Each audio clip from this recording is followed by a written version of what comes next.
ახლა კვირის მთავარი თემა მოვლენათა ეპიცენტრში ბრიუსელი იყო აგვისტოს ნაცვლად ივნისი ევროკავშირის ლიდერების გადაწყვეტილება ასოცირების შესახებ ხელშეკრულებაზე ხელმოწერის დაჩქარებას გულისხმობს. Რატომ აჩქარდა ევროპა და რა არის მთავარი მიზანი გარდა იმისა, რომ გაძლიეროს საქართველოსთან და მოლდოვას რესპუბლიკასთან პოლიტიკური ასოცირება და ეკონომიკური ინტეგრაცია. თუ შეთანხმების ხელმოწერის პარალელურად რუსეთის საფრთხის შემცველ ნაბიჯებს გადმოდგამს, ვინ უპასუხებს კრემლს, მხოლოდ საქართველო თუ პლუს ევროპა. ამ კონტექსტში საინტერესოა ოფიციალური თბილისის პოზიცია. პირდაპირ ეთერში საგარეო საქმეთა მინისტრი ქალბატონი მაია ფანჯიკიძე გვერდება. საღამომშვიდობის ქალბატონი მაია, დიდი მადლობა რომ ხართ მოამბის სტუმარი. ორი თვით გადმოიწია ხელშეკრულებაზე ხელმოწერის პროცესმა. არის მზად ოფიციალური თბილისი? თბილისი დიდი ხანია ამისათვის მზად არის. თბილისში შესრულებულია ყველა ვალდებულება უკაცრავად, რომელიც საჭირო არის ასოცირების ხელშეკრულების ხელმოწერისთვის. პროცედურები იყო დასაჩქარებელი ბრიუსელში. საერთოდ ამ პროცედურებს, რომლებმაც იქ უნდა გაიაროს, სჭირდება ძალიან დიდი დრო და ძალიან მისასალმებელია, უმნიშვნელოვანესია ის, რომ ბრიუსელმა გადაწყვიტა, რაც შეიძლება მალე მოაწეროს ხელი ასოცირების ხელშეკრულებას მოლდოვასა და საქართველოსთან. დიახ. შეგვიძლია ჩვენ ვისაუბროთ რაიმე ხელისშემშლელ ფაქტორზე, რომელიც შესაძლოა ივნისამდე მოხდეს და გადაიწვიოს ისევ ხელშეკრულებაზე ხელმოწერის პროცესმა. ჩვენი მხრიდან ხელისშემშლელი ფაქტორი არ იქნება, როგორც გითხარით, ჩვენ მზად ვართ ამისათვის. ქართული ტექსტის პრეზენტაცია ჩვენ უკვე გქონდა, ეს იყო ჩვენი ვალდებულება, კონკრეტულად რაც შეეხება თვითონ ასოცირების ხელშეკრულების ტექსტს, რადგანაც ყველაზე მეტი დრო სწორედ მის თარგმნას მიაქვს 24 ენაზე და მის იურიდიულ და ლინგვისტურ ჩასწორებას. ეს ჩვენი მხრიდან უკვე არის გაკეთებული და შესაბამისად ჩვენი მხრიდან ამას არაფერი ხელს არ შეუშლის. და სანამ საგარეო საფრთხეებზე ვისაუბრებთ, მაინც უნდა გკითხოთ დღის ერთ-ერთ მთავარ თემასთან დაკავშირებით. სწორედ ამიტომ ვკითხეთ, ხომ არ არის მოსაოდნელი რაიმე ხელისშემშლელი ფაქტორი, რადგან თქვენი ოპონენტები საუბრობენ, რომ მიხეილ სააკაშვილის პროკურატურაში დაბარებას მოჰყვება საკმაოდ მწვავე რეაქცია, როგორც ევროპის მხრიდან, ასევე დასავლეთის მხრიდან. მე დარწმუნებული ვარ, რომ ამას არანაირი რეაქცია არ მოყვება, რადგანაც თქვენ ჩამოთვალეთ 9 საქმე, მე ახლა ვუყურებდი თქვენს ეთერს. ეს არის საქმეები, რომელმაც ქართული საზოგადოების ვნებათა ღელვა გამოიწვია გასული 9 წლის განმავლობაში. ეს არის საქმეები, რომელზედაც პასუხი ყველას აინტერესებს. თუ გავიხსენებთ თუნდაც სანდრო გირგვლიანის საქმეს, რომელიც სტრასბურგამდე მივიდა და გავიხსენებთ იმ ვნებათა ღელვას, რომელიც ამ საქმეს მოყვა საქართველოში, მე ვფიქრობ, ყველა უნდა იყოს დაინტერესებული იმაში, რომ ჩვენ ბოლოს და ბოლოს გავიგოთ სიმართლე ამ გახმაურებულ საქმეებზე და იმის გამო, რომ გავიგოთ სიმართლე, როგორც ჩანს, პროკურატურა საჭიროდ მიაჩნია ყოფილი პრეზიდენტის დაკითხვა, რადგან სავარაუდოდ და მე მგონი ეს გასაკვირი არ არის, რომ მას მოეპოვება ყველაზე მეტი ინფორმაცია ამ საქმეების შესახებ. მე ძალიან მიკვირს, რომ თავად ნაციონალური მოძრაობის წევრები არ არიან დაინტერესებული გაიგონ, თუ რა ვითარებაში გარდაიცვალა ბატონი ზურაბ ჟვანია. მე მახსოვს ძალიან კარგად ეს ამბავი და მე მახსოვს მაშინ მათი განცდები. მე მათი მეგობრებისგან განსაკუთრებით მიკვირს, რომ ისინი ხელს არ უწყობენ გამოძიებას და ისინი არ არიან დაინტერესებული, რომ ყველაფერს მოეფინოს ნათელი. ხომ არ შეიძლება ამდენი წლის განმავლობაში საზოგადოებაში არსებობდეს კითხვები და ამ კითხვებზე არ იყოს პასუხი. ასე რომ გამჭვირვალე და ღია პროცესის წინააღმდეგი ვერ იქნება ვერავინ. ვერც ჩვენი ევროპელი კოლეგები, ვერც ჩვენი ამერიკელი კოლეგები და ვერავინ. ყოფილი პრეზიდენტი არის გამოძახებული დასაკითხად მოწმის სტატუსით, რადგანაც კიდევ ერთხელ ვამბობ, მას სავარაუდოდ გააჩნია ყველაზე მეტი ინფორმაცია. თუ საქართველოს იმიჯი ამ კონკრეტული ფაქტით არ შეილახება, მაინც უნდა გკითხოთ, როდესაც საუბრობთ ჩვენ საშინაო დავალების შესრულებაზე და სწორედ ესეც შეიძლება იყოს ერთ-ერთი მიზეზი, რომ დაჩქარდება ხელმოწერის პროცესი.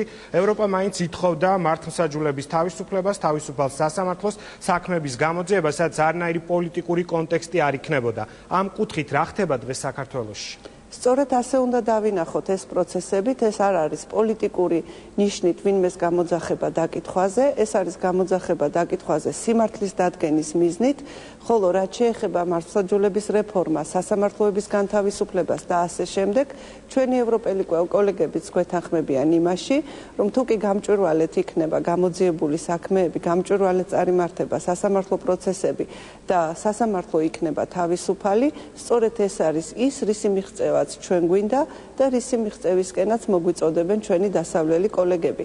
ასე რომ ეს არის მთავარი და არა ის თუ რა საქმე განიხილება და ვინ არის კონკრეტულად გამოძახებული ამ კონკრეტულ საქმეზე დასაკითხად. და დაუბრუნდეთ მთავარ თემას, ხელშეკრულებაზე ხელმოწერის ასოცირების პროცესს.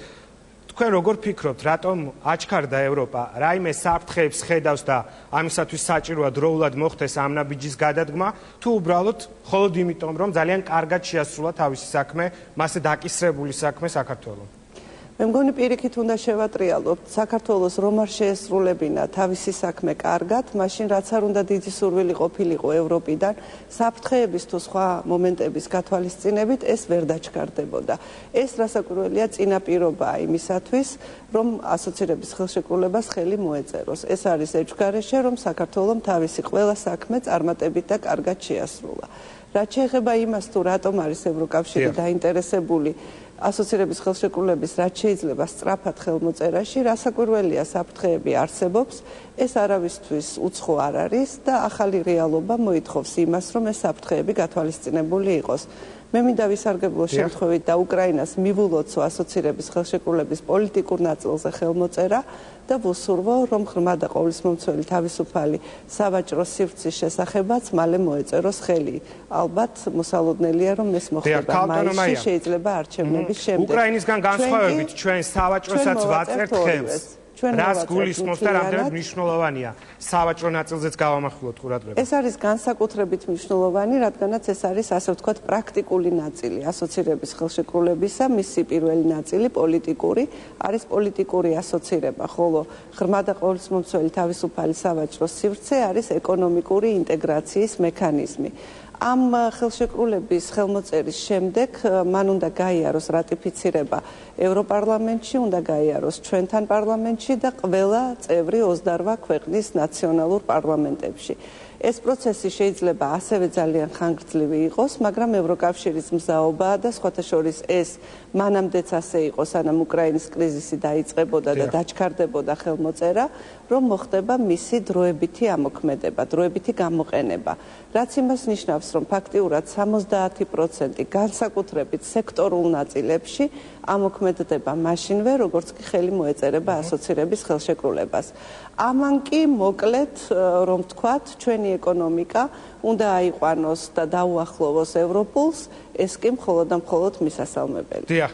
და ჩვენი საუბრის ბოლოს მე თქვენ ინტერვიუ წავიკითხე ასოცირების ხელშეკრულებასთან დაკავშირებით. ძალიან საინტერესო შეფასება იყო, ძალიან სასიხარულო ასე აფასებთ თქვენ ამ დაჩქარების პროცესს, თუმცა იქვე აღნიშნავთ, რომ ჩვენ განსაზღვრული გვაქვს სავარაუდო საფრთხეები და დაწყებული გვაქვს პრევენციული ღონისძიებები. ცხადია, გამორიცხული არაფერია და შესაძლოა რაღაც გაუთვალისწინებელი მოხდეს. რას გულისხმობთ ამაში? ანუ საფრთხე მხოლოდ რუსეთი შეიძლება ვიგულისხმოთ თუ კიდევ რაიმე სხვაც არის გაუთვალისწინებელი?